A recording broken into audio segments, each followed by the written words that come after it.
Pumiki ng ulan. Kiara! My name is Binibining Veronica. And today is my day off. Day off, day off, day off. I've been so busy over the last couple of weeks. So yeah, I'm really happy na meron akong chance na magpahinga today.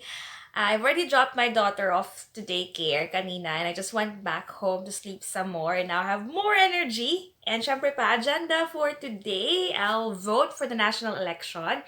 Last day is a Saturday, but I just want to avoid the crowd. So I'll do that today. But first, I'll have coffee and breakfast.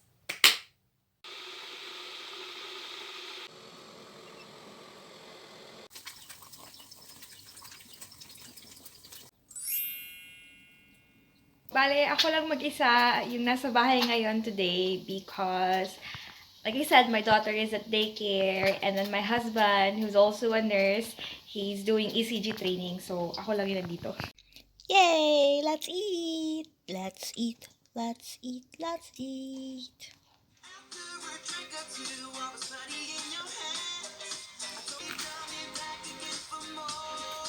Some updates pala muna from me. So, reason why I've been busy over the last few weeks is because I changed job. May avocado pa. After working as a nurse specialist for the last 4 years, ang specialty ko is stroke and neurology. And then now I moved to a different role as a nurse educator for older persons' health. So yun, manibagong adjustment period na naman. So that's why hindi ako masyado nakaka-vlog kasi nga medyo busy sa work. So I'm not sure if you're familiar with the voting system here in New Zealand. Hindi siya kagaya sa atin sa Philippines. Dito, ang voting system nila, ang tawag MMP, Mixed Member Proportional Voting System. Isang voter, you get 2 votes, one for party vote and then one for electorate vote. Yung sa party vote, you have to vote kung anong party yung gusto mong mag-represent sa'yo. So, sa inyo. Sure if you can see it. Diba? So, parang maging ganito siya sa party vote. So kung sinang may, depende kung ano yung proportion ng vote na nakuha ng isang party, ganyan yung maging distribution nyo sa parliament. Tapos, yung electorate vote naman, yun yung kung sino mong gustong iboto, kung saan ka nakatira. O, diba? Ang simple lang ng buhay. Yun lang kailangan mong gawin. Dalawa lang. Mabilis kausap sa New Zealand eh. Tapos, siguro ang only difference this year, we got to vote on a referendum. So, dalawa yung i-vote namin na referendum eh.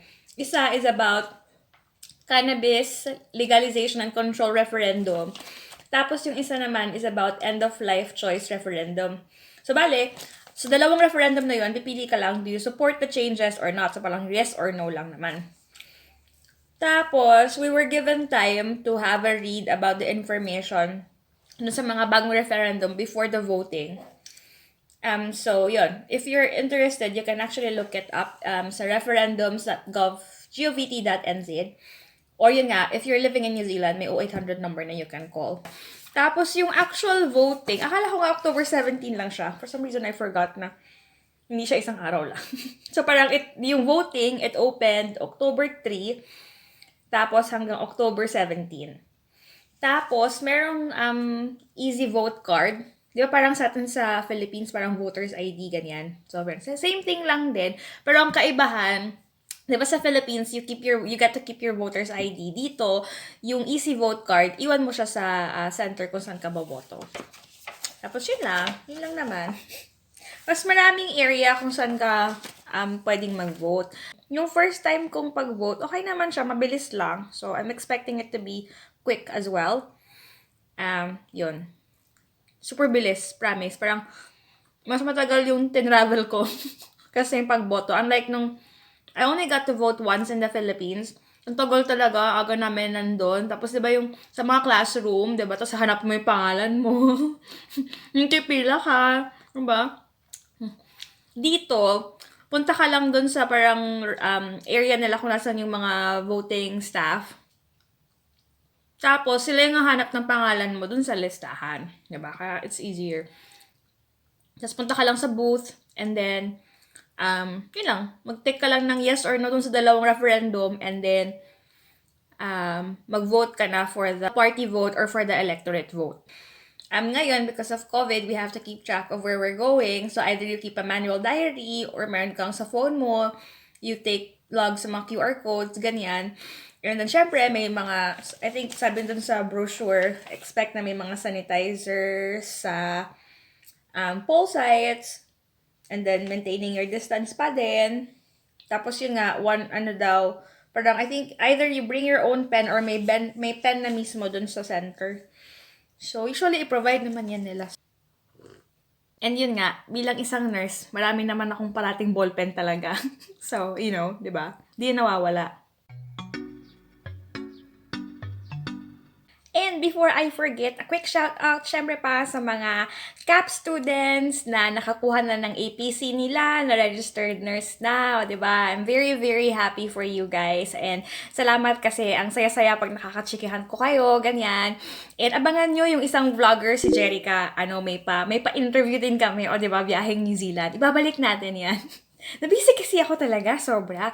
But yun nga, I have list of things to do. So, ayan, kasama yan, nakahilera.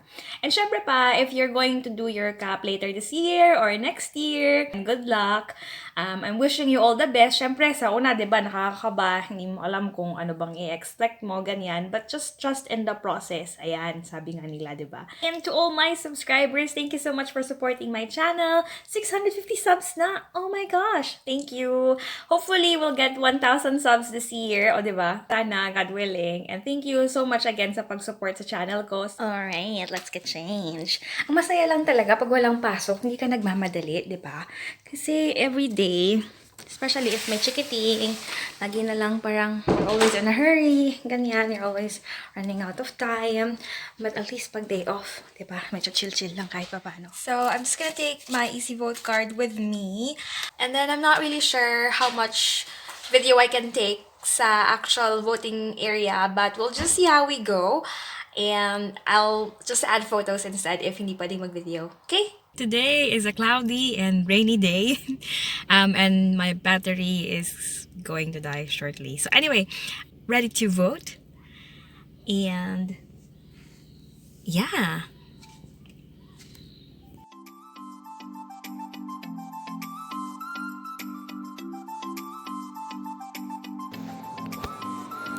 There were hand sanitizers in the voting area and free pens, and I just went to the person issuing voting papers and I presented my Easy Vote card. She gave me my voting papers. For reference, this is an example of a voting paper for the election, and this is a sample voting paper for the referendums. Like I said, it's really very quick. Or mga 5 minutes lang, voting is already finished. And there are only few people there sa station or sa voting area. So, yeah. Sabi ko nga, mas matagal pa ang biyahe kesa yung actual voting. And I'll keep you posted kung malaman na namin kung sino nanalo for this election. As always, I wish you all the best with your journey and I hope you will be blessed. I'll see you soon. Bye!